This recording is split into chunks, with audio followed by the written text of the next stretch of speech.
ज्ञानेश्वर महाराज ग्रंथाला आरंभ करतात.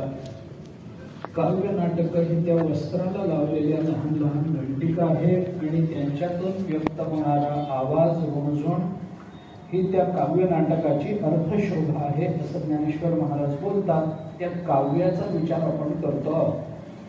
काव्याचा विचार, काव्य निर्मितीच्या मागे काय कारण असतात याचा जसा विचार होतो तसं काव्याच्या प्रयोजनांचा विचार आपण करतो. मुळात काव्य निर्माणच का झालं, काव्याच्या निर्मितीच्या मागे हेतू काय, काव्याची निर्मिती कशी झाली, कशा करता झाली, असे जेव्हा प्रश्न उत्पन्न होतात त्यावेळेला या काव्य प्रयोजनांचा विचार करावा लागतो. या राजशेखराने काव्य मीमांसेच्या तिसऱ्या अध्यायाच्या सुरुवातीला हा काव्य पुरुष कसा निर्माण झाला याची एक कथा सांगितली आणि ती कथा थोडीशी पौराणिक रीतीनं सांगितलेली कथा आहे. महाभारतातही याचा विचार आहे, अग्निपुराणातही याचा विचार आहे, पण राजशेखरांनी जरा ते व्यवस्थित फुलवून सांगितलं. ते झालं असं म्हणे की सरस्वतीला एके दिवशी असं वाटलं की आपल्याला संतती असावी आणि आपल्याला संतती व्हावी या हेतूनं सरस्वतीने हिमालयामध्ये जाऊन काही तप केलं. ते तप जेव्हा पूर्ण झालं, पूर्णतेला जायला लागलं, त्यावेळेला ब्रह्मदेव समोर प्रकट झाले आणि ब्रह्मदेवाने सरस्वतीला असं सांगितलं की तुझ्या पुत्राची व्यवस्था मी करतो, मी तुला वरदान देतो, त्याच्याने पुत्र होईल. ब्रह्मदेवाने वरदान दिलं आणि काही काळानंतर सरस्वतीने स्वतःपासून एक पुत्र उत्पन्न केला. पुराणाच्या अनुषंगानं पुराणाची वाटावी अशी ती कथा. आणि तो पुत्र उत्पन्न केला. काही काळानंतर तो पुत्र उत्पन्न झाला. बघितल्याबरोबर सरस्वतीला खूप आनंद वाटला आणि आनंद झाला स्वाभाविक आहे, मुलगा झाला, संतती झाली, सरस्वतीला आनंद वाटला. त्या मुलाकडे ती बघत असताना अचानक ते मूल बोलायला लागलं. ते मूल त्या सरस्वतीला असं म्हणालं, यदेतत् काव्यम विश्वम अर्थमूर्त्या विवर्तते सो अस्मि काव्य पुमान अंब पादौ वंदे तावकौ.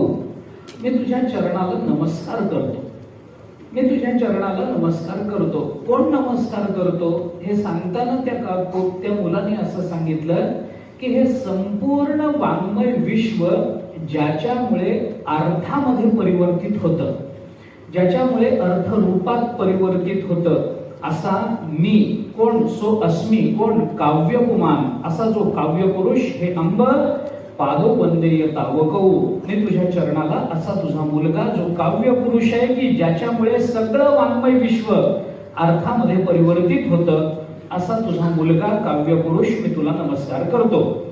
अशी भाषा त्या मुलाच्या मुखातून, नुकतं जन्माला आलेल्या मुलाच्या मुखातून जेव्हा बाहेर पडली तेव्हा सरस्वतीला स्वतःला खूप आश्चर्य वाटले.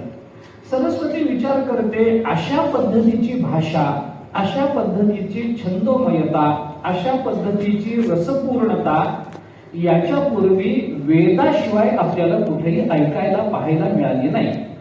आत्ताच हा छंद प्रकट झाला, त्यामुळे त्यांनी त्या मुलाचं कौतुक केलं. ते म्हणाले, अरे आतापर्यंत असं कोणी काही रचना केली नाही, छंदोबद्ध रचना आतापर्यंत कोणी काही केली नाही. तुझ्या पूर्वजांनी, माझ्या पूर्वजांनी ब्रह्मदेवाच्या आशीर्वादानं, भगवंताच्या आशीर्वादानं ज्यांना ज्यांना काही सुचलं, ज्यांनी जे मांडलं ते अशा पद्धतीचं नव्हतं, ते सगळं गद्य रूपात मांडलं गेलं होतं. पण तू मात्र पद्य रूपामध्ये छंदोबद्ध रचना करतो आहेस, मला आनंद वाटतो तुझा. आणि असा हा पहिला अनुष्टुप छंदातला श्लोक त्या काव्य पुरुषाच्या मुखातून निर्माण झाला.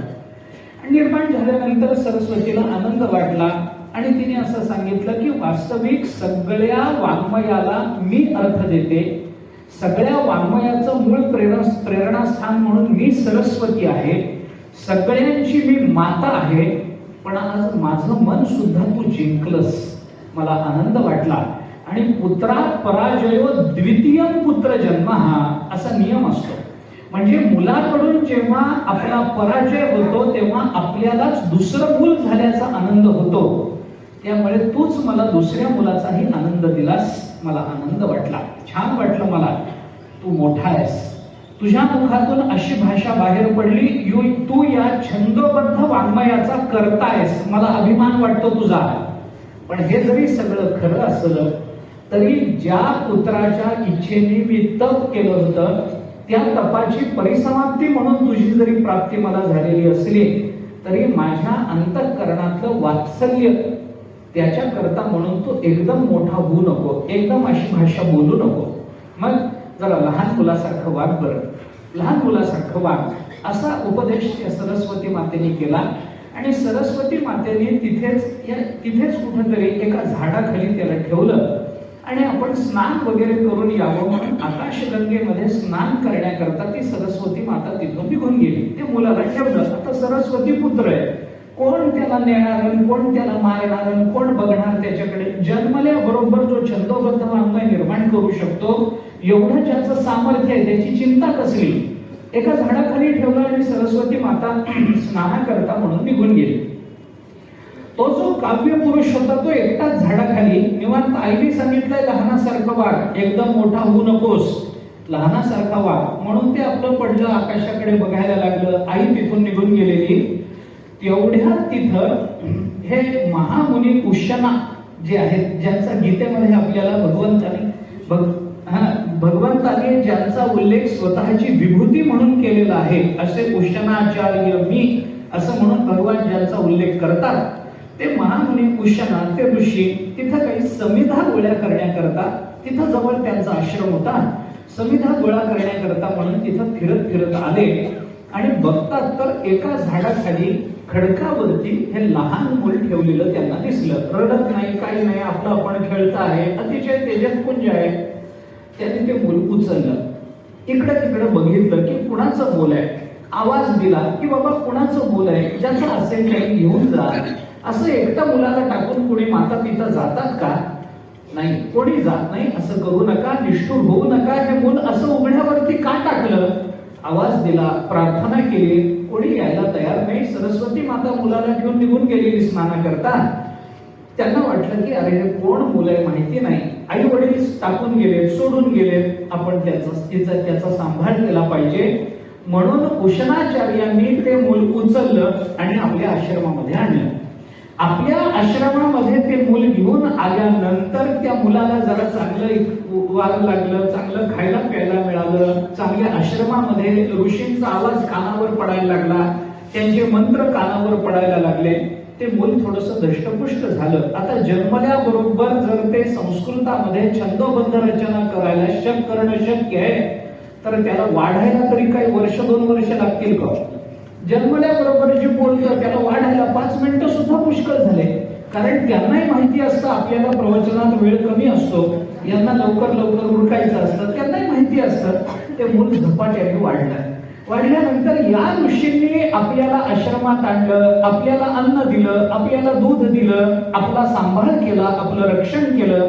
हे जेव्हा त्या काव्य पुरुषाला कळालं तेव्हा त्या काव्य पुरुषाने त्या उशनाचार्यांना अत्यंत कृतज्ञतापूर्वक आनंदानं अशी प्रेरणा दिली की मी जशी जन्माला आल्याबरोबर छंदोबद्ध रचना करतो तशी तुम्हाला सुद्धा करता येईल, माझा आशीर्वाद आहे, माझी प्रेरणा आहे, अशी प्रेरणा त्याने दिली. आणि ती प्रेरणा झाल्याबरोबर त्या उशनाचार्यांच्या मुखातून असा एक श्लोक बाहेर पडला, या दुग्धा अपि दुग्धेव कवी दोग्धुभी अनुभवम. ते मुखातून बोलायला लागले, रहिन सन्निधत्तानां सा सुप्तिधेनु सरस्वती. असा एक श्लोक त्यांच्या मुखातून बाहेर पडला.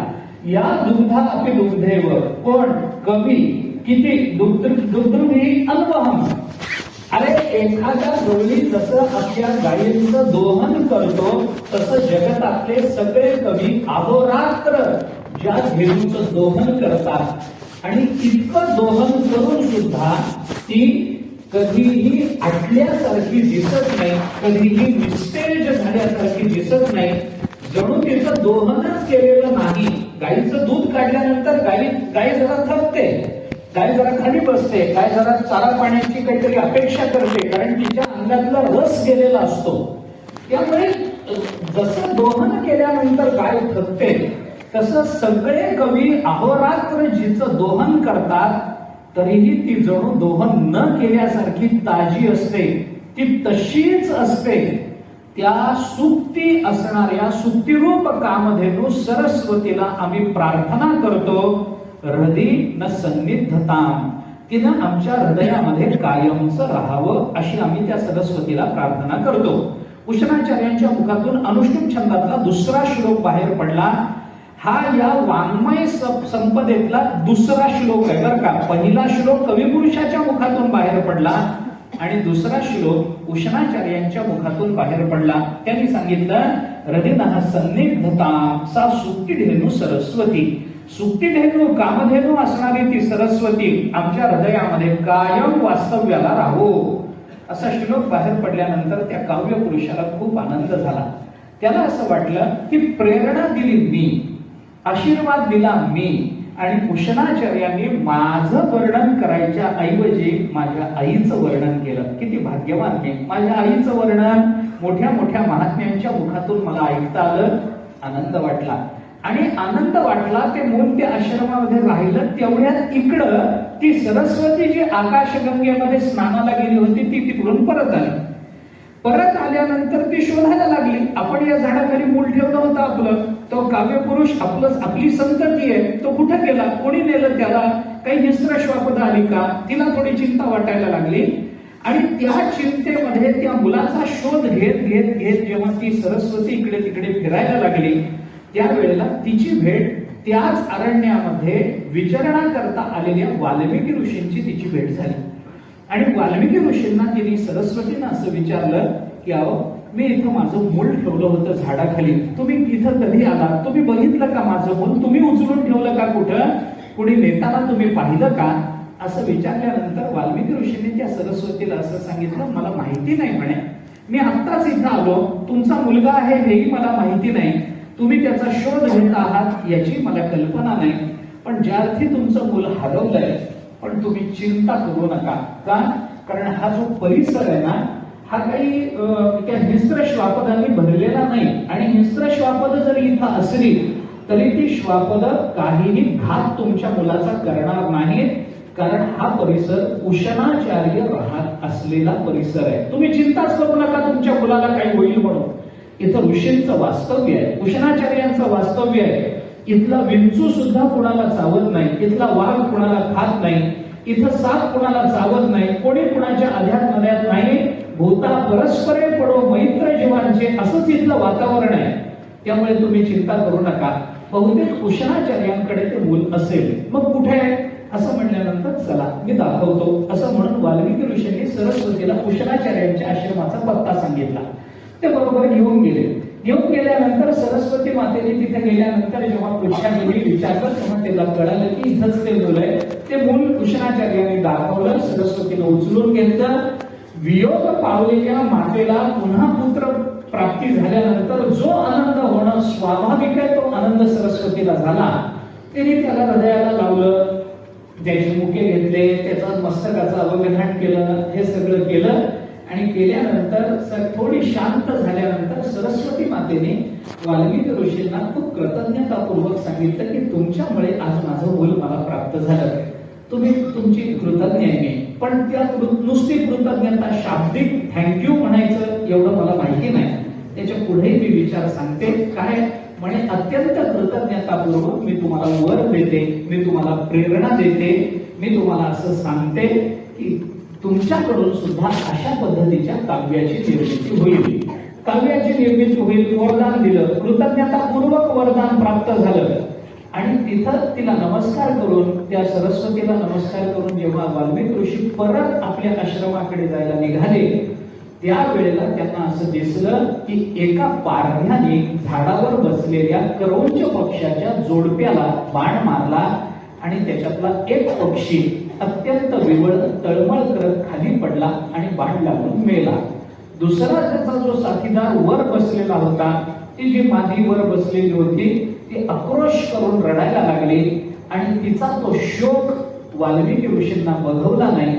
त्यांना त्या पारध्याचा राग आला आणि वाल्मिकी ऋषींच्या मुखातून त्या सरस्वतीच्या वरदानामुळे तो श्लोक बाहेर पडला. मा निषाद प्रतिष्ठाम त्वमगम शाश्वती समहा यक्रौंच मिथुनादेकम अवधी काम मोहितम. हा श्लोक बाहेर पडला. हा सगळ्या रामायणाचं मूळ असणारा श्लोक आहे. याच्यातून मग तो श्लोक ऐकल्यावर ब्रह्मदेव तिथं प्रकट झाले. ब्रह्मदेवाने मग त्यांना आशीर्वाद देऊन सांगितलं की अनुष्टुप छंदातला श्लोक आज तुम्ही जगताच्या समोर व्यक्त केला. पहिला जो श्लोक व्यक्त झाला काव्यपुरुषाच्या मुखातून तो सरस्वती करता आणि सरस्वतीच्या नमनार्थ होता. दुसरा जो श्लोक होता जो उशनाचार्यांच्या मुखातून प्रकट झाला अनुष्टुप छंदातला, तो श्लोक केवळ आणि केवळ काव्य पुरुषांनी दिलेल्या प्रेरणेचा आणि आशीर्वादाचा परिणाम म्हणून प्रकट झाला. पण तुमच्या मुखातून निघालेला हा श्लोक हा जगताच्या कल्याणार्थ प्रकट झालेला आहे. त्यामुळे या छंदामध्ये तुम्ही रामचरित्र सांगा असं वाल्मिकींना सांगितल्यानंतर वाल्मिकी ऋषींनी त्या त्या छंदामध्ये सगळं रामायण निर्माण केलं. आपल्याला हे सगळं पुढचं माहिती आहे. आणि त्याच रामायणाचा अनुष्टुप छंदाचा आदर्श डोळ्यासमोर ठेवून नंतर मग व्यास महर्षींनी संपूर्ण महाभारताची रचना केली असं नंतर वर्णन येतं. मग पुढे तो काव्यपुरुष सरस्वती बरोबर आता लांब आहे, रात्रभर चालू राहील ही कथा, त्याला काही अंत नाही. मग ते सरस्वती बरोबर राहायला लागला. एके दिवशी त्या ब्रह्मलोकामध्ये देव आणि दानव यांच्यामध्ये काही समस्या निर्माण झाली आणि त्या समस्येचं निराकरण करण्याकरता ब्रह्मदेवाने सरस्वतीला आमंत्रण देऊन सांगितलं की या समस्येचं निराकरण करण्याकरता तू ये म्हटल्यानंतर सरस्वती निघाल्याबरोबर आई बाहेर पडल्याबरोबर मुलं पदर धरून मागे लागतात. मी पण येतो.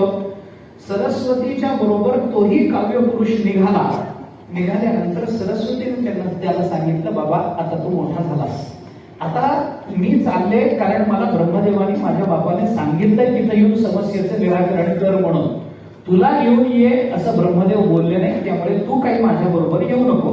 तो म्हटला नाही आलो तर नुसता येतो, बाजूला बसतो, काही खोड्या करत नाही, काही मागत नाही, चेंडू मागत नाही, काही खायला मागत नाही, अमुक नाही तमुक नाही, नुसता बरोबर येतो.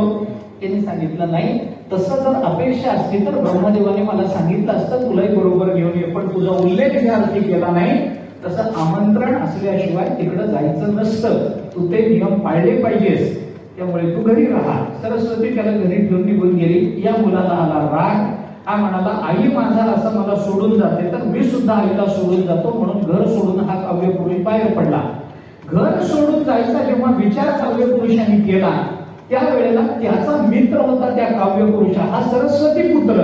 याचा पुत्र कोण? गौरी पुत्र असणारा कार्तिकेय हा काव्यपुरुषाचा मित्र. त्या कार्तिकेयाला हे कळलं आता हे कुठवर लांब हे म्हणून पुराणातच राहू द्या म्हणतात ते हे. आता हे कुठवर सांगायचं? मग ते कुठवर सांगायचं म्हणायला लागलो, पुन्हा मीच सांगायला लागलो. पण आता सुरू केलंय तर थोडं पुढं सांग. तो काव्यपुरुष निघाल्यानंतर तो कार्तिकेय म्हणाला मी सुद्धा तुझ्या बरोबर येणार. लहानच दोघे मित्र, मी पण तुझ्या बरोबर येणार. कार्तिकेय घर सोडून निघाला. पार्वतीला कळाल्यानंतर पार्वती कार्तिकेयांना असं म्हणाली की तेव्हा तू जाऊ नको घर सोडून, मी तुझ्या मित्राला समजावते म्हणल्यानंतर मग तोपर्यंत तो घर सोडून निघाला. कार्तिकेय पुढे निघाला. मग त्या पार्वतीने विचार केला की एखाद्या मोठ्या झालेल्या मुलाला जर सांभाळून परत आणायचं असेल तर त्याला काही तत्वज्ञानाचा विचार सांगून उपयोग नाही, काव्याचा विचार सांगून उपयोग नाही, कारण तो स्वतः काव्य पुरुष आहे. माझा मुलगा स्वतः तत्वज्ञ आहे, यांना असं काही सांगून परत या असं सांगणं शक्य होत नाही. मग काय केलं पाहिजे? तत्वज्ञानालाही न जुमानणारा असा एक पाश असतो की ज्या पाशामुळं कितीही कठोर आणि कितीही वैराग्य संपन्न झालेला पुरुष तो सुद्धा माघारी फिरू शकतो. तो पाश आहे म्हणजे स्नेह पाश आहे. तो पाश म्हणजे प्रेमाचा पाश असतो. प्रेम निर्माण झालं की मनुष्य आपलं वैराग्य सुद्धा विसरून जातो. स्नेह पाशानं इतका मोठा धनुर्धारी अर्जुन पण त्याला सुद्धा आपलं धनुष्यबाण ठेवायला भाग पाडलं ना त्या स्नेह पाशाने.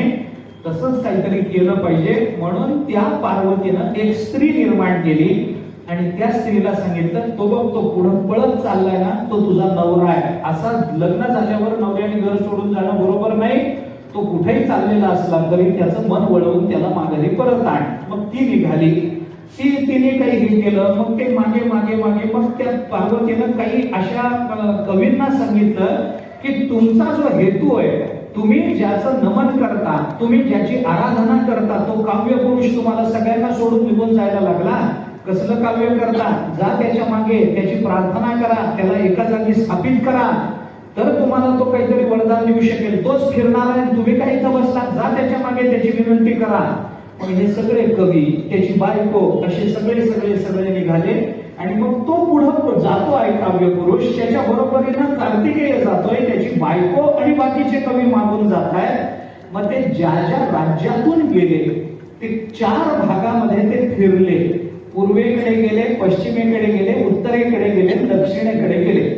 पूर्वेकडे गेले, तिथं जाताना, आता हे खरंच मोठं आहे प्रकरण, तिथे गेल्यानंतर त्या त्या भागातले लोक जेव्हा त्यांना बघायला लागले तेव्हा त्याच्या मनाला वळवता यावं याच्याकरता म्हणून त्या काव्य पुरुषाच्या पत्नीने त्या त्या प्रदेशातले पोशाख केले, त्या प्रदेशातले अलंकार धारण केले आणि त्याला त्याचं मन वळवता यावं याच्याकरता प्रयत्न करायला लागले. पूर्वेकडे, मग पूर्व झाल्यानंतर मग दक्षिणेकडे, पूर्वेकडून दक्षिणेकडे, मग पश्चिमेकडे, मग उत्तरेकडे, असे ते फिरत राहिले. आणि त्या त्या प्रांतामध्ये गेल्यानंतर त्याच्या पत्नीने ज्या ज्या पद्धतीचे अलंकार आणि ज्या ज्या पद्धतीचे रंगीत कपडे धारण केले त्याच आपल्याकडे निर्माण झालेल्या 4 रीती आहेत.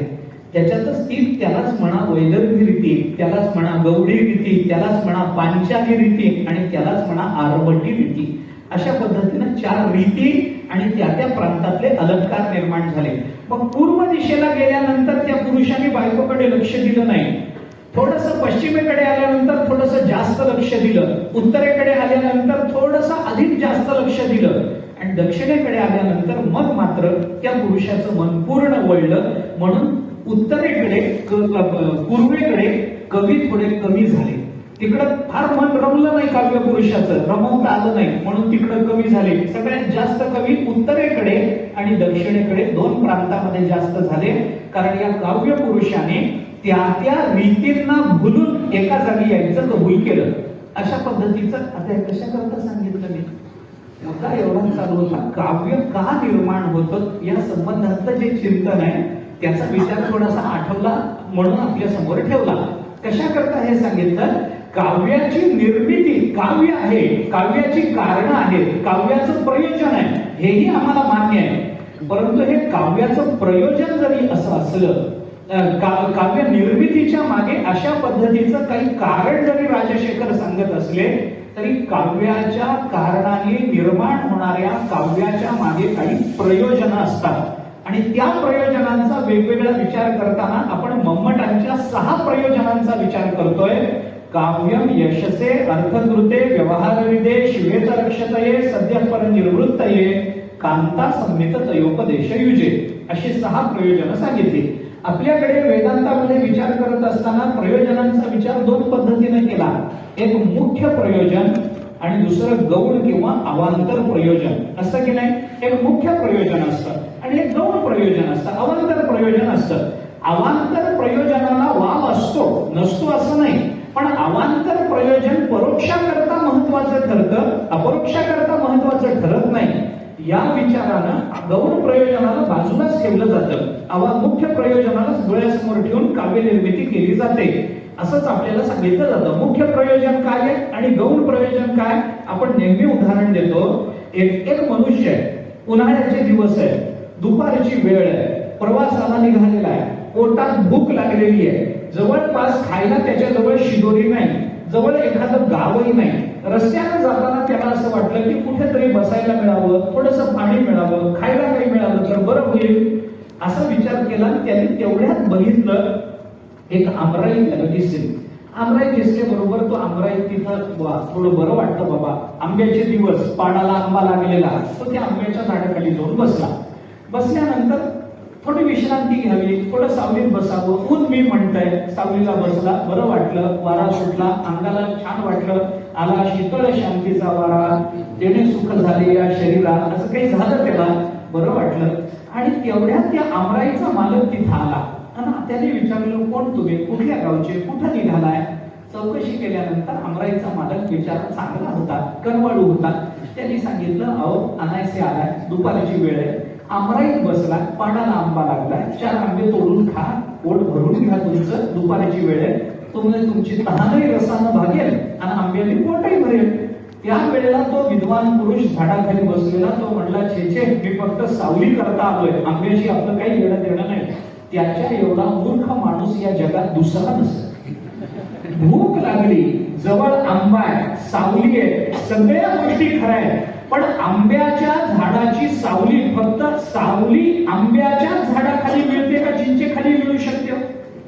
वडाखाली मिळू शकते, बाभळी खाली मिळू शकते. तुम्ही माऊलीच्या सोहळ्यात चालताना बघा, बाभळी खालची एवढीशी सावली, त्याच्या खाली किती लोक झोपलेले असतात.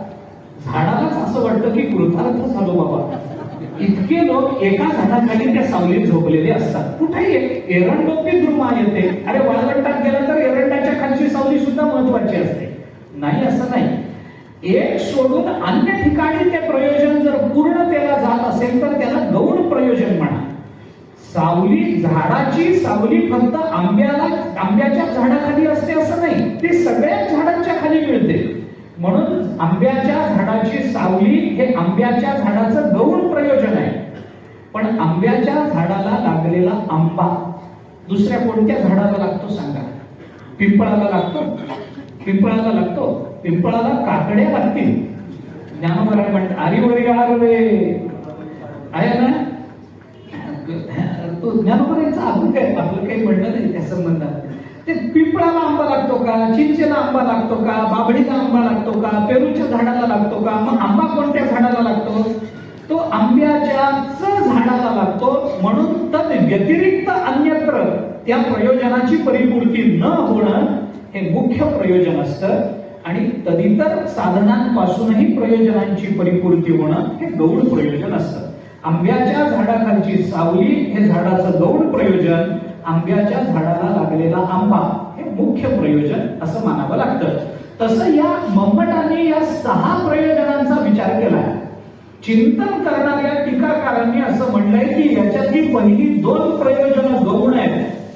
काही जणांनी म्हटलंय की पहिली 4 प्रयोजन गौण आहेत, शेवटची 2च प्रयोजन मुख्य प्रयोजन मानावी लागतात. कोणती?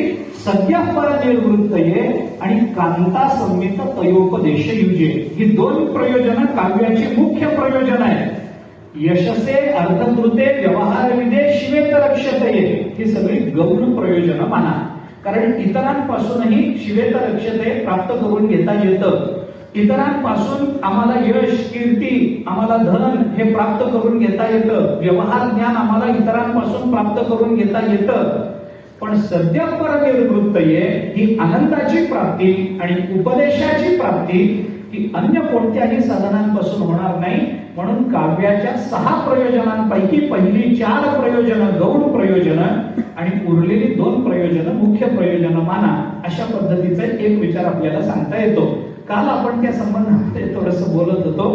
काव्य यशसे अर्थकृते व्यवहारविदे. काव्य कशाकरता निर्माण केलं जातं?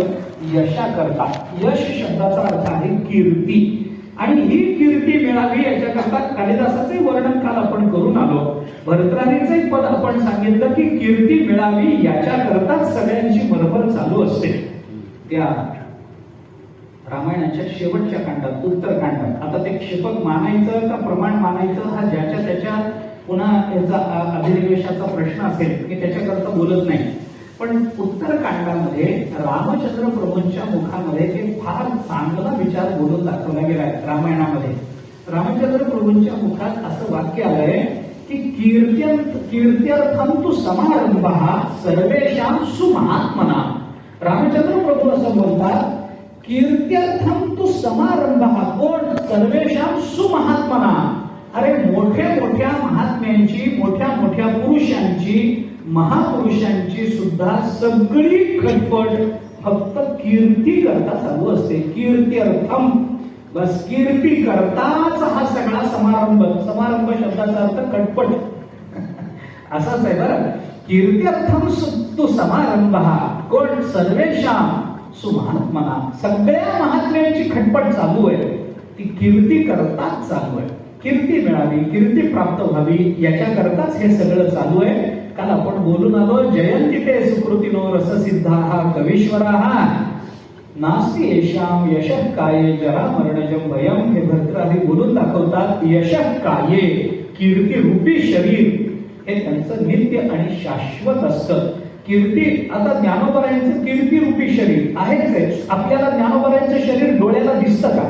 तुकोबारायांचं शरीर, अरे ते गेले वैकुंठाला भगवंताबरोबर. ज्ञानोबाराय समाधीमध्ये आहेत तसेच आहे, नामदेवराय समाधीमध्ये तसेच आहे. नाथ महाराज डोळ्याला दिसतात काय? दिसत नाही.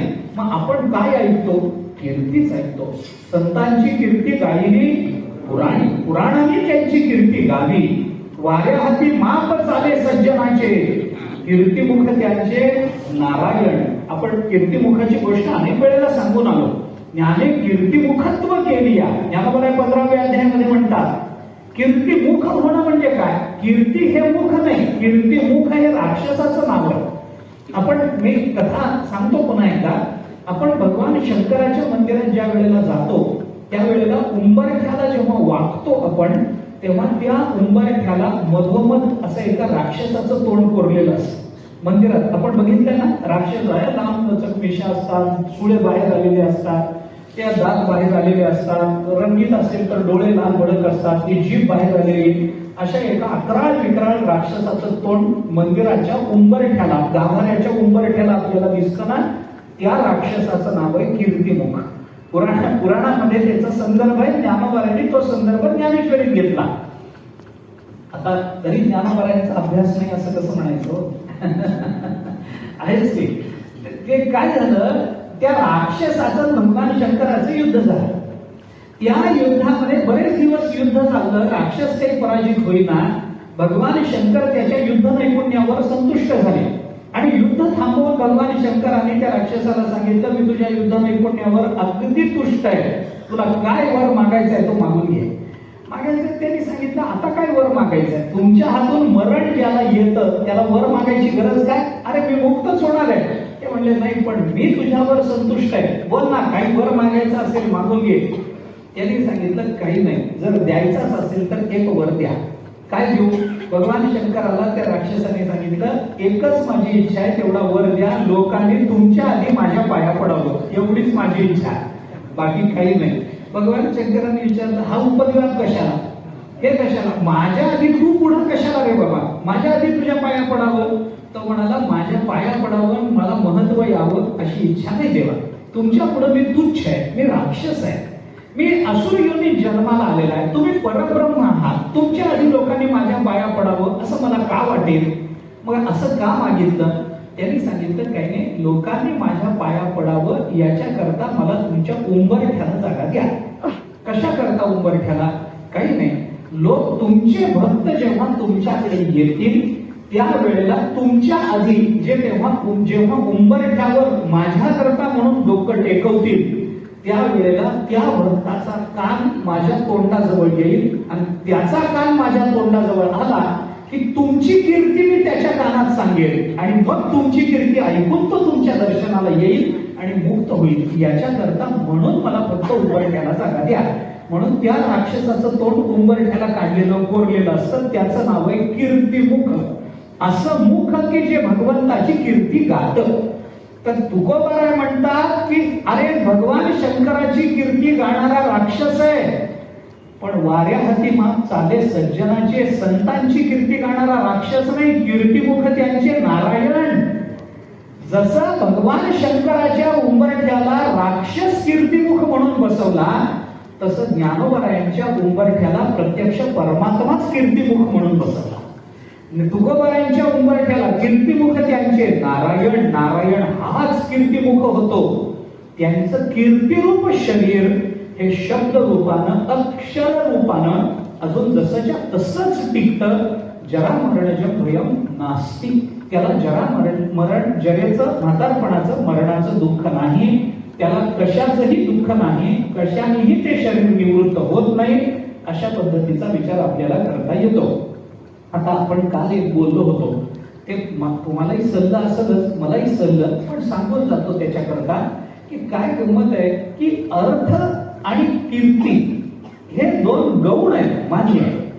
संपत्ती मिळवण्याकरता माणसाने कवित्व रचावं, कवित्व करावं, काव्य करावं किंवा आपली कीर्ती व्हावी याच्याकरता काव्य करावं, मान्यच आहे.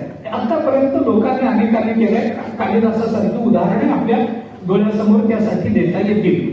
पण काल एक धोकादायक विधान करायचं म्हणून मी केलं की नाही, की हे का संपत्ती करता आणि कीर्ती वाढावी याच्या करता म्हणून ज्ञानेश्वर महाराजांनी सुद्धा ज्ञानेश्वरी रचली. असं एक विधान मी धोकादायक केलं. मला कालपासून तुमचे डोळे झोपेत सुद्धा दिसायला लागले, वटारले. असं कसं बोलला तुम्ही? पण त्याचा अर्थ सांगून पुढे जातो. मला पुढची तर सगळी चारीच्या चारी प्रयोजनं आपल्याला ज्ञानोबाऱ्यांकडे दिसतात, तो काही प्रश्न नाही. पण यशसे अर्थ कृते या दोन्हीचाही विचार करायचा असेल तर अगदी सामान्यपणानं सांगून जातो. कीर्ती मिळावी याच्याकरता सामान्य कवी काव्य करतो, मान्य आहे, कारण त्याला कुणी ओळखत नसतं, त्याच्या काव्यानं त्याचा परिचय होतो. पण ज्ञानोबा काय कीर्ती करता ज्ञानेश्वरी रचतील? ज्ञानोबा काय कीर्ती वाढावी याच्याकरता ज्ञानेश्वरीची रचना करतील? नाही ना. मग असं का? त्याचं उत्तर देतो. ज्ञानोबारायांनी सुद्धा ज्ञानेश्वरी कीर्ती वाढण्याकरताच निर्माण केलेली आहे. असं का म्हणतात? हा आरोप होत नाही का? होत नाही. का होत नाही? फक्त त्याचं उत्तर एवढंच आहे की कीर्ती वाढावी म्हणून काव्य रचलं जातं, हे प्रयोजन सांगितलं गेलं. पण कुणाची कीर्ती हे प्रयोजनात जर सांगितलेलं नसेल तर आपल्या सद्गुरु श्री निवृत्तीनाथ महाराजांची कीर्ती वाढावी याच्याकरता ज्ञानेश्वर महाराजांनी ज्ञानेश्वरी रचली असेल तर नाकारायचं काय कारण आहे? सांगा ना. काही कारण नाही. तैसे श्री निवृत्तीनाथांचे गौरव आहे जी साचे, ग्रंथ नोहे कृपेचे वैभव दिये. गौरव आहे जी साचे, या ग्रंथामध्ये गौरव केलाय गेले निवृत्तीनाथ महाराजांचा. मग कीर्ती वाढावी असं म्हणलंय, कुणाची असं कुठं सांगितलंय मम्मटांनी? मग आपल्याला लावून घ्यायला काय अडचण? जमतंय आपल्याला, न लावून घ्यायला काय झालं? वेगळा अर्थ निष्पन्न होत असेल आणि त्याच्यातून ज्ञानोबारायांच्या रचनेचं एक काही महत्व वाढत असेल किंवा त्या चिंतनामुळे ज्ञानेश्वर महाराजांनाही यामुळे जर समाधान मिळत असेल की आपल्या सद्गुरूंची कीर्ती वाढावी याच्याकरता मी काव्यरचना करतो, हे जर म्हणलं तर बिघडलं काय? काही बिघडत नाही. अशा ओळी आता नंतर शोधून पहा. आता पुढं काव्यम यशसे अर्थ कृते, संपत्ती प्राप्त व्हावी याच्याकरता म्हणून काव्य रचना केली जाते. अर्थाकरता, वित्तोपलब्धी करता, संपत्ती प्राप्ती करता काव्य रचना केली जाते. आता याच्याकरता खूप उदाहरणं आपल्याला देता येतील, खूप देता येतील. कालिदासाचं उदाहरण त्याच्याकरता प्रसिद्धच आहे. भारवीचं उदाहरण परवा आपण चरित्र सांगून आलो. एक श्लोक 1,00,000 सुवर्ण मुद्रांना भारवीनं विकला की नाही? सहसा विदधीत क्रिया अविवेक परमापदां पदं वृणते विमृशकारिणं गुणलब्धा स्वयमेव संपदा. हा एक श्लोक भारवीनं 1,00,000 सुवर्ण मुद्रांना विकला असं जर चरित्र सांगितलं असेल तर आपलं दारिद्र्य मिटवण्याकरता म्हणून त्या वेळेला अशा पद्धतीनं काव्य संपत्ती मिळवण्याकरता करण्याची पद्धती होती. नाही असं नाही. श्रीहर्षाचं उदाहरण स्वतः मम्मटांनी काव्य प्रकाशाच्या टीकेमध्ये स्वतःनेच दिलेलं आहे. अशी अनेक उदाहरणं आपल्याला पाहता येतील. भोजराजा कालिदास यांचा जर विचार केला, त्या भोजराजाचं तर वर्णन असं आलंय की त्याला जर एखादं काव्य आवडलं तर तो संपत्ती देत असेल. किती देत असेल, किती, त्याचं वर्णन करताना कालिदास त्या भोजराजाच्या वर्णनात पुष्कळ मोठा विचार येतो. पण त्याच्यामध्ये असं म्हटलंय, प्रत्यक्षरम लक्षम ददौ, प्रत्येक अक्षराला 1,00,000 सुवर्ण मुद्रा, काव्याला नाही, प्रति अक्षरम लक्षम ददौ असं म्हटलंय त्यांच्या संदर्भामध्ये, भोजराजाच्या संबंधामध्ये. प्रति अक्षराला 1,00,000 इतकं दिलं. आता भोजराजाचं दुर्दैव एवढंच आहे की त्या वेळेला ज्ञानेश्वरी झाली नव्हती. एवढंच दुर्दैव, बाकी काही नाही. 1,00,000 सुवर्ण मुद्रा एकेका अक्षरा करता असं भोजराजाने दिलेले आहे. ते काय झालं भोजराजाच्या बाबतीत एक असं चिंतन सांगतात पहा. भोजराजाला काव्याची आवड होती आणि एके दिवशी भोजराजाने असं जाहीर केलं की कवीने यावर काव्य म्हणून दाखवावं, पण जर नवीन काव्य असेल, नवीन रचना असेल तर मी त्याला 1,00,000 सुवर्ण मुद्रा देतो. गंमत अशी होती की भोजराजाच्या दरबारामध्ये जे अनेक पंडित होते की नाही, त्याच्यातले अनेक पंडित, काही जण एक पाठी होते, काही दुपाठी होते, काही 3 पाठी, काही चतुर्पाठी, असे वेगवेगळे कवी होते. म्हणजे ज्यांना एकदा ऐकलं की पाठ होतं अशी एक पाठी. ज्यांना दोनदा ऐकलं की पाठ होतं, असे दुपाठी द्विपाठी. काही जणांना तीनदा ऐकलं की पाठ होत होतं, ते तीन पाठी त्रिपाठी असे काही होते. त्यामुळे कोणी एखादा कवी यायचा, उत्तम रचना करून आणायचा, हे आणून झाली ती वाचून दाखवली की भोजराजांनी सांगायचं ही काही नवीन रचना नाही, ही जुनीच आहे. कसं काय? आमच्यात त्या एका पंडिताला पाठ आहे. मग ज्याने ते एकदा ऐकलेलं असायचं तो म्हणून दाखवायचा, हा हे बघा याला पाठ आहे. मग कवीचं एकदा आणि त्याचं एकदा असं दोनदा ऐकून झालं की जे द्विपाठी होते ते म्हणायचे मलाही पाठ आहे. तीनदा झालं की त्रिपाठी म्हणायचे आम्हालाही पाठ आहे. मग भोजराजा म्हणायचे सगळ्या जगाला पाठ आहे, कशाचं नवीन रे, चल निघून. कुणालाच बक्षीस मिळेल ना, कुणालाच कसं मिळेल सांगा ना. एक पाठी दुपाठी त्रिपाठी असे दरबारामध्ये भरून ठेवले. कुठलंही काव्य म्हणलं की त्याने म्हणून दाखवायचं, कुणालाच बक्षीस मिळेना. एक अतिशय गरीब पण अतिशय विद्वान सालस असा एक कवी काव्य घेऊन आला. त्यांनी ते दरबारातलं सगळं चित्र बघितलं की हे काव्य नवीन आहे, पण हा एकपाठी असल्यानं म्हणून दाखवतोय, हा दुपाठी असल्यानं म्हणून दाखवतोय. काव्य नवीन आहे, पण राजाला कोणाला बक्षीस द्यायचं नाही, 1,00,000 सुवर्ण मुद्रा कोणाला द्यायच्या नाही. त्याने काव्य करून आणलेलं होतं, पण त्याच्या लक्षात आलं की माझं काव्य नवीन आहे. आतापर्यंत ज्या कवींनी जे काव्य वाचून दाखवलं त्याच्यापेक्षा माझं काव्य सरस आहे. 1,00,000 सुवर्ण मुद्रा मिळाव्यात अशा योग्यतेच आहे. मिळाल्या तर माझं दारिद्र्य जाणार आहे. सगळं चांगलं आहे, पण मिळणार नाही ही वस्तुस्थिती. कारण हे सगळे पंडित बसलेले आहेत, मिळू देणार नाही. खजिन झाला विचार, आशा होती दारिद्र्य निवृत्तीची, नाही जमलं. नाही मग ठीक आहे, आता मिळेल त्या भावाला, मिळेल त्या किमतीला हा श्लोक कोणी घेईल तर बरं होईल असा विचार करून दुपारच्या वेळेला मंदिरामध्ये बसला. जाऊ दे आता, हा श्लोक मांडण्यात काही अर्थ नाही. जर रचना नवीन आहे आणि त्याची किंमत जर होणार नसेल तर ती प्रकट न केलेली बरी. आपलं आपल्या जवळ राहू द्या, झाकली मूठ राहील, आपलं काव्य आपल्या जवळ राहील, निदान त्याचा उपहास तरी व्हायचा नाही, जुनं काव्य आहे म्हणून. गप्प बसला, मंदिरात बसला, भोजनाची व्यवस्था नाही, काही नाही, खजीर झाला. नेमकं त्या वेळेला कालिदास त्या मंदिरात दर्शनाकरता म्हणून आले. त्याने एका कोपऱ्यात बसलेल्या कवीला विचारलं, का चेहरा पडलाय तुमचा, म्लान झालेला चेहरा दिसतो, काय अडचण काय? त्याने सांगितलं अशी अशी दवंडी ऐकून आलो होतो, काव्य निर्माण करून आणलंय, नवीन काव्य आहे, सरस आहे, पण त्या दरबारामध्ये ते एकपाठी दुपाठी सगळे बसलेले, ते एकदा ऐकलं की म्हणतात, दोनदा ऐकलं की म्हणतात, काव्याचं नाविन्य ठेवत नाही, बक्षीस कोणाला मिळत नाही अशी अवस्था आहे असं बघितलंय. त्यामुळे वाईट वाटतंय थोडं. कालिदासाने सांगितलं ठीक आहे, ठीक आहे, तुम्हाला मिळणार नाही बक्षीस हे खरंच आहे, कारण तिथे अशी परिस्थिती आहेच आहे. पण मी तुम्हाला एक उपाय सांगतो. काय उपाय? तुम्ही करून आणलेला श्लोक बाजूला ठेवा, बाजूला ठेवा. मी तुम्हाला एक श्लोक करून देतो, तेवढा घ्या आणि तो दरबारामध्ये जाऊन म्हणा. तो म्हणल्यानंतर तुम्हाला 100% लाभ होईल. जर लाभ झाला नाही तर मी माझ्या पदराचे 1,00,000 सुवर्ण मुद्रा तुम्हाला देतो. मी तुमचा श्लोक ठेवा तुमच्या वाचनात गुंडाळून घरी घेऊन जा, पुन्हा कधीतरी वाचून दाखवा, त्याला पुन्हा किंमत मिळेल. पण मी जो श्लोक तुम्हाला रचून देतो तो श्लोक घेऊन जा आणि तो राजाच्या समोर म्हणून दाखवा. त्याने सांगितलं ठीक आहे, माझा आता काय होईल, माझा श्लोक वापरला जाणार नाही, तुमचा म्हणून दाखवून तो जर जुना आहे तर मला काही तोटा होणार नाही, काही हरकत नाही. समजा नाही मिळालं तर तुम्ही देतो म्हणाला, म्हणजे झाला तर लाभच आहे, नुकसान काही नाही. त्यांनी सांगितलं द्या श्लोक रचून.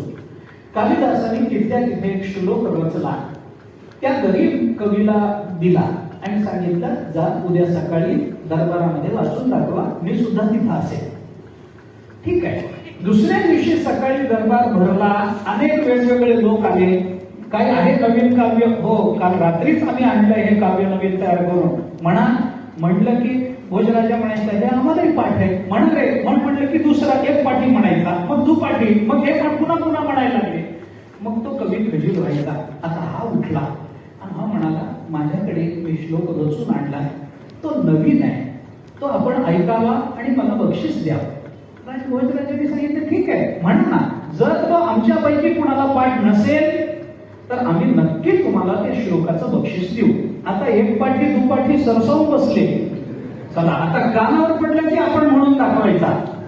तो जो कोणी कवी आला होता कालिदासाने श्लोक लिहून दिलेला तो आला, त्यांनी भोजराजाला पहिल्यांदा नमन करून सांगितलं, स्वस्ति श्री भोजराजन त्रिभुवन विदितो धार्मिक सत्य वक्ता.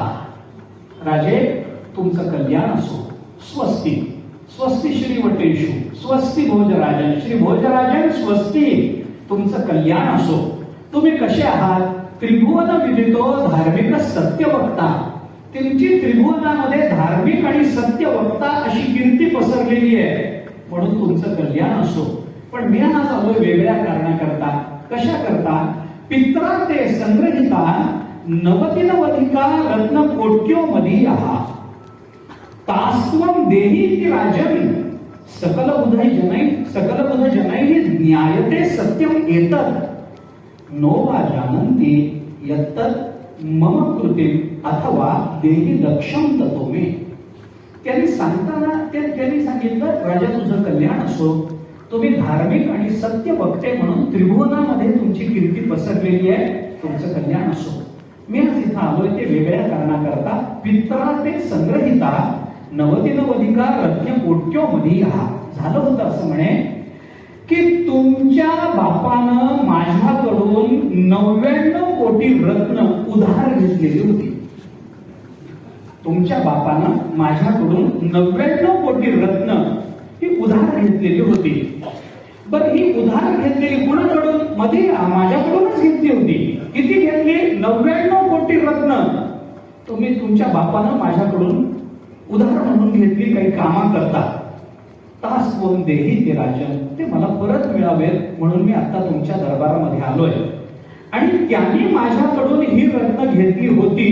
सकल बुध जनैहि ज्ञायते सत्यम एतत्. आणि हे मी जे बोलतोय की तुम्ही म्हणाल माझा बाप राजा होता, तुझ्यासारख्यांकडून कशाला रत्न घेईल, पण हे खोटं नाहीये. सकल बुध जनैहि ज्ञायते सत्यम एतत्. अहो, हे सगळ्यांना माहिती आहे. तुम्ही तुमच्या दरबारात पंडितांना विचारून बघा, हे सगळ्यांना माहिती आहे की त्यांनी माझ्याकडून हे रत्न अशी 99 कोटी रत्न त्यांनी माझ्याकडून उधार म्हणून घेतलेली आहे. सकल बुद्धै जनैति ज्ञायते जनैहि ज्ञायते सत्यम एतत्. हे खरंच आहे, मी खोटं बोलत नाही. हे सगळ्यांना ज्ञात आहे. बरं, जर तुम्ही म्हणाल नाही आमच्यापैकी कुणालाही ज्ञात नाही, नोवा जानन्ति यत्तत् मम कृतिम्. नोवा जानन्ति, जर हे कुणी कुणालाच माहिती नाही असं जर तुम्ही म्हणाल तर यत्तत् मम कृतिम्, तर ही माझी कृती नवीन आहे असं समजून मम देहि लक्ष्यं ततो मे.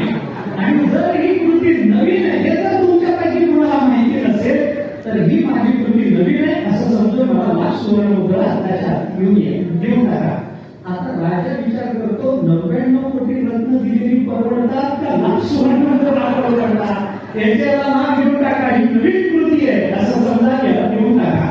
आता ही कशा करता सांगितलं, एक विषय निघाला म्हणून, पण ही गंमत कशा करताना आपल्याला सांगितले.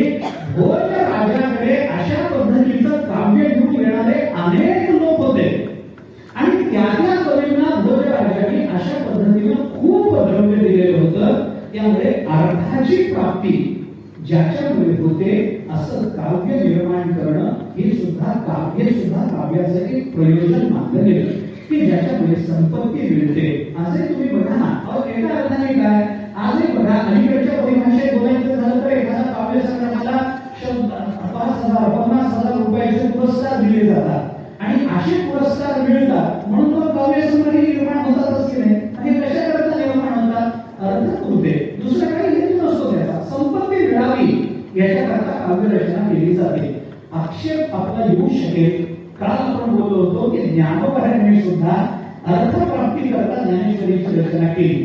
अरे ज्ञानोबा येते, अर्थाचा काय त्यांच्या समोर विचार आहे, काय चाल आहे, संपत्तीचा काय विचार आहे त्यांच्या समोर? काहीच नाही ना. तरी सुद्धा आपण असं म्हणू शकतो का? म्हणू शकतो. ज्ञानोबांनी सुद्धा ज्ञानेश्वरीची रचना अर्थप्राप्ती करता, हितोपलब्धी करता, संपत्ती प्राप्ती करताच केलेली आहे असं आपल्याला म्हणता येतं. कसं म्हणू शकता? मी माझा विचार बोलतच नाही, ज्ञानोबांचाच विचार त्यांचेच प्रमाणात घेऊन बोलतो, माझ्या मनाचं बोलत नाही. संपत्ती करता ज्ञानोबांनी ज्ञानेश्वरी सांगितली, फक्त संपत्ती करता एवढंच म्हटलंय. अर्थात पुरते एवढंच म्हटलंय मम्मटांनी. संपत्ती या शब्दाचा अर्थ काय करायचा हे मोहम्मदांनी कुठेही सांगितलेलं नाही. तिथला संपत्ती शब्द वाच्यार्थानच घेतला गेला. आपण लक्षात करून घ्या, आपल्याला काय बिघडलं. काव्य यशसे फक्त वाच्यार्थानेच सांगितलं गेलं. आपण लक्षणा केली त्याच्यावर. यश म्हणजे कीर्ती म्हणजे कुणाची कीर्ती? स्वतःची नसून सद्गुरूंची कीर्ती वाढावी, स्वतःची नसून भगवंताची कीर्ती वाढावी, स्वतःची नसून अर्जुनाची कीर्ती वाढावी. याच्याकरता ज्ञानेश्वरीची रचना जशी झाली तसं ज्ञानेश्वरीच्या बाबतीमध्ये अर्थकृते हे सुद्धा प्रयोजन आपल्याला लावता येऊ शकतं. कोणता अर्थ ज्ञानोबांनी मिळवण्याकरता देण्याकरता ज्ञानेश्वरीची रचना केली. मी आपल्याला दोन उदाहरणं फक्त त्या संबंधातली देतो. अनेक उदाहरणं देता नाही असं नाही. कितीतरी संपत्ती ज्ञानेश्वर महाराजांना याच्यातून मिळालेली आहे. अखंड गर्वता होऊन असती तयाची भिन्न योग हेची संपत्ती जे जय जय मंत्रे अर्पिती माझ्याची ठाई. 9व्या अध्यायामध्ये ज्ञानोबांनी कशाला संपत्ती म्हटलंय? विनय ही संपत्ती. या विनयाची प्राप्ती व्हावी याच्याकरता ज्ञानेश्वर महाराजांनी सद्गुरूंसमोर ज्ञानेश्वरी सांगितली. तर अर्थकृत्य लागणार नाही काय? दुसरा एक विचार सांगतो. दुसरा विचार, या ज्ञानेश्वरीवर काय मिळणार आहे याचा विचार करा. याची लागी सुमती जोडी ती शांती संपत्ती. ज्ञानोबाने शांतीला ही खरी संपत्ती हीच आहे हो. विनय हीच खरी संपत्ती आहे. जो पैसा आपल्या जवळ येतो आणि आपल्या जवळून निघून जातो ती संपत्ती काय म्हणतात. म्हणून नाथ महाराजांनी भागवतामध्ये अर्थाचे 15 अनर्थ सांगितले की हा अर्थ प्राप्त झाल्याने किती अनर्थ प्राप्त होतात. 15 प्रकार सांगितले, 15 गोष्टी सांगितल्या. हे होतं, ते होतं, अमुक होतं, तमुक होतं. काय करायचं असे अर्थाला घेऊन असला अर्थ निरर्थक असतो, उपयोगाचा नाही. पण खरा अर्थ कुठे आहे? परमार्थ हाच खरा अर्थ आहे. परमार्थ महाधन जोडी देवाचे चरण. परमार्थ हाच हेच महाधन आहे, दुसरं नाही. म्हणून ज्ञानोबा म्हणतात विनय प्राप्त होणं ही जीवनातली खरी संपत्ती. ज्याला विनयानं वागता आलं तोच खरा श्रीमंत म्हणा. जोडी याची लागी सुमती जोडी ती शांती संपत्ती. शांती संपत्ती. अरे त्या शांतीच्या प्राप्ती करता तर सगळं झालं. म्हणून मी शांती धरा उतराल पहिलं तिला मिळाली ही शांती आहे. तुकोबाराय जर बोलून दाखवत असतील तर याला शांती संपत्ती प्राप्ती करता आपल्याला हे म्हणता येतं. शास्त्रांची गती पोसिटी घडी ते ज्ञानोबांनी पुढे 11व्या अध्यायात अजून पुढे चिंतन करून 13व्या अध्यायात आणि पुढे अजून चिंतन करून पहा. एक प्रमाण अजून एक देतो, थांबतो या विषयात.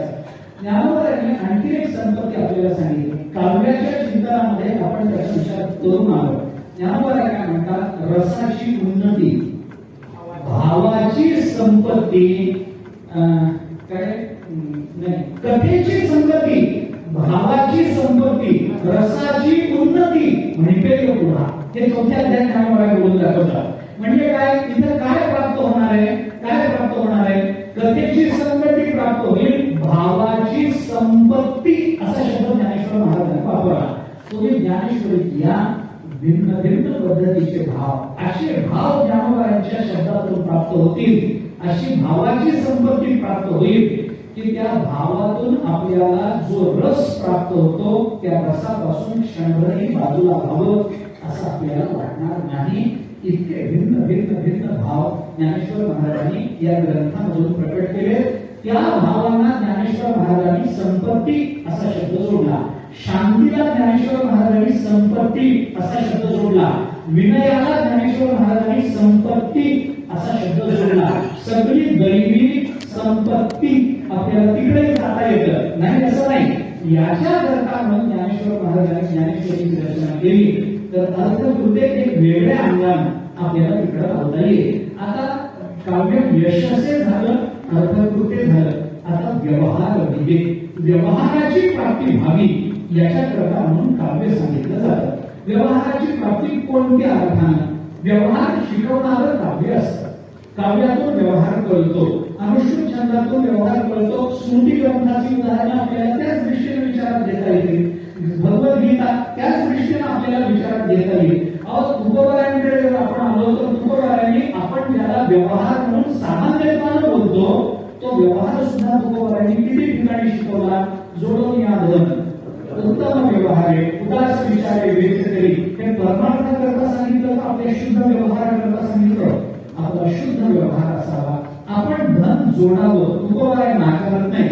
आलेलं द्रव्य त्यांनी पाठवून दिलं असेल, पण आपल्याला सांगताना मात्र तुकोबाराय सांगतात जोडोनिया धन उत्तम व्यवहार. उत्तम व्यवहारातून चांगल्या पद्धतीचं सात्विक धन आपण जोडलं पाहिजे आणि त्याचा बेस करताना, त्या धनाचा व्यय करताना, ते खर्च करत असताना मात्र आपण उदास मनानं, म्हणजे त्याच्याबद्दलची अनासक्ती ठेवून, त्याच्याबद्दलचं महत्व, धनाबद्दलचं महत्व काढून टाकून हे धन आपल्याला मिळालं या कारणाकरता मिळालं होतं, म्हणून त्या कारणाकरता त्याचा विनियोग निर्मम अंतःकरणाने करता आला पाहिजे. हा शुद्ध व्यवहार आपल्याला आपल्या जीवनामध्ये, प्रापंचिक जीवनामध्ये दुःख प्राप्त होऊ नये याच्याकरता म्हणून तुकोबाराय बोलून दाखवतात. कितीतरी अशी उदाहरणं. बोलण्याचा व्यवहार तुकोबारायने शिकवला, वागण्याचा व्यवहार शिकवला. नका घालू दूध जयामध्ये सार, ताकाचे उपकार तरी करा. तुम्हाला जेवढं जमतं तेवढं दान करत चला, उपकार करत चला. ज्याच्यामध्ये सार आहे ते दूध नका देऊ दुसऱ्याला. नाही का तुमची इच्छा होत दूध देण्याची, नका देऊ दुसऱ्याला, पण दूध घरीच ठेवा, त्याला विरजण लावा, त्याचं मंथन करा, त्याच्यातलं लोणी काढून घ्या. आता लोणी रहित झालेलं फळकट पाणी, ताक हे तरी दुसऱ्याला द्यायची वृत्ती ठेवा. हो, नका घालू दूध जयामध्ये सार, ताकाचे उपकार तरी करा. एवढं तरी तुम्ही करू शकता. हा व्यवहार आहे ना, दातृत्वाची आपल्याला सवय लागावी याच्याकरता अत्यंत नित्य पदार्थाचं सुद्धा दान करायला तुकोबाराय जर सांगत असतील तर आपल्याला तुकोबारायांनी व्यवहार शिकवला असं आपल्याला म्हणता येतं. हे कितीतरी या व्यवहाराच्या संबंधानं आणखीन एक चिंतन आपल्याला शास्त्रामध्ये दिसून येतं. व्यवहार सांगणं म्हणजे काय असतं? व्यवहार सांगणं म्हणजे काय? एक 2 मिनिटांमध्ये उदाहरण आता देत नाही, सामान्य तुम्हाला व्याख्या सांगतो आणि पुढे जातो. व्यवहार सांगणं म्हणजे काय असतं? ज्ञानेश्वर महाराज ज्ञानेश्वरीमध्ये व्यवहार सांगतात. तुकोबाराय गाथ्यामध्ये आपल्याला व्यवहार शिकवतात. म्हणजे काय शिकवतात? त्याचं चिंतन करताना साहित्यशास्त्रामध्ये असं चिंतन आलंय की ज्ञानेश्वरी आपण कशा करता वाचतो? व्यवहार कळावा म्हणून वाचतो का परमात्मा कळावा म्हणून वाचतो? परमात्मा कळावा हा हेतू आहे, बरोबर आहे. परमात्मा गाथ्याचं चिंतन, गाथा कशा करता आपण ऐकतो, वाचतो? कशा करता? आपल्याला परमात्म्याची कृपा, परमात्म्याचा आशीर्वाद, भगवत प्राप्ती व्हावी, संतांची कृपा व्हावी, संतांची संगती व्हावी, भगवंताची मोक्ष प्राप्ती व्हावी. चला शेवट म्हणू आपण. याच्याकरता गाथा वाचतो की नाही? याच्याकरता ज्ञानेश्वरी वाचतो की नाही? ज्ञानेश्वरी आपण व्यवहार कळावा म्हणून वाचत नाही, परमात्मा कळावा म्हणून वाचतो. पण तरीही ज्ञानेश्वरी गाथ्यामध्ये जर व्यवहार येत असेल तर तो हेतू काय सिद्ध करतो सांगा ना? मग व्यवहार कशाला म्हणायचं? परमात्मा कळावा हेच खरंय, पण परमात्मा कळावा याच्याकरता आपल्या बुद्धीला जी धार येणं अपेक्षित असतं. कुणाला परमात्मा कळतो? सगळ्यांना कळत नाही, सगळ्यांना कळत नाही. मग एष सर्वेषु भूतेषु गुणोत्मा न प्रकाशते दृश्यते त्वग्रया बुद्ध्या सूक्ष्मया सूक्ष्मदर्शिभिः. हे जर आपल्याला कठोपनिषद सांगत असेल तर दृश्यते तू अग्रया बुद्ध्या. परमात्मा अत्यंत सूक्ष्म आहे. मग कुणाला कळतो? सूक्ष्मत्वात् तद्विज्ञेयं दूरस्थं चान्तिके च तत् आहे ना गीतेत. परमात्मा अत्यंत सूक्ष्म आहे. मग सूक्ष्म असणारा परमात्मा का सूक्ष्म आहे? व्यापक आहे, सूक्ष्म आहे. दोन्ही एकाच अर्थाने शब्द वापरा. व्यापक आहे म्हणूनच सूक्ष्म आहे, सूक्ष्म आहे म्हणूनच तो व्यापक आहे. आमच्या साध्या डोळ्यांना दिसत नाही, मग कुणाला दिसतो? बुद्धी निश्चय आत्मज्ञान होतं. कोणती बुद्धी लागते? दृश्यते तू अग्रया बुद्ध्या सूक्ष्मया सूक्ष्मदर्शी. सूक्ष्मदर्शी असणारे जे महात्मे, ज्यांना अत्यंत सूक्ष्म बुद्धीनं परमात्मा तत्व कळतं, तशी सूक्ष्म बुद्धी आपल्या जवळ असेल तर गूढ असणारा परमात्मा आपल्या समोर प्रकाशित होतो. हे उपनिषदाने आपल्याला सांगितलं. मग ती बुद्धीची जी सूक्ष्मता आहे, बुद्धीला जी धार येणं अपेक्षित आहे, ती धार नुसतं अध्यात्म नुसतं वेदांताच्या चिंतनावर येणार नाही. मग वेदांताचं चिंतन आम्हाला कळावं याच्याकरता आम्हाला मनन करावं लागतं ना. मननाकरता उपपत्ती लागतात ना. उपपत्तीने आम्हाला सिद्धांत स्पष्ट होतो ना.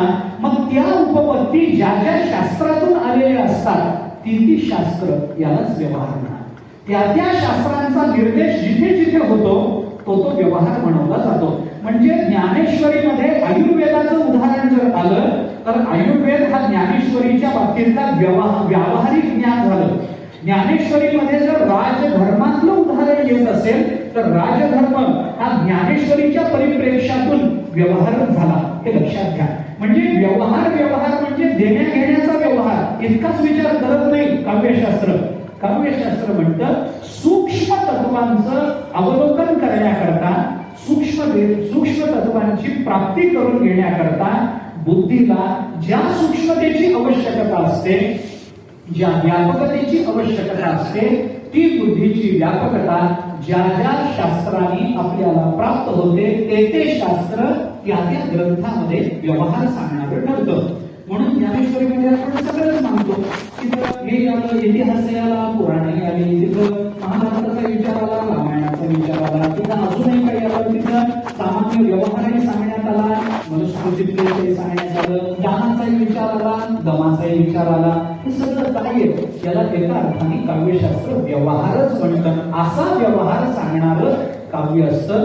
असे व्यवहार ज्ञानेश्वरीमध्ये कुठे, इतरत्र कुठे, बाकीच्या काव्यामधून कुठे आले याचा विचार करायचा आहे. पुढे शिवेत रक्षते सध्या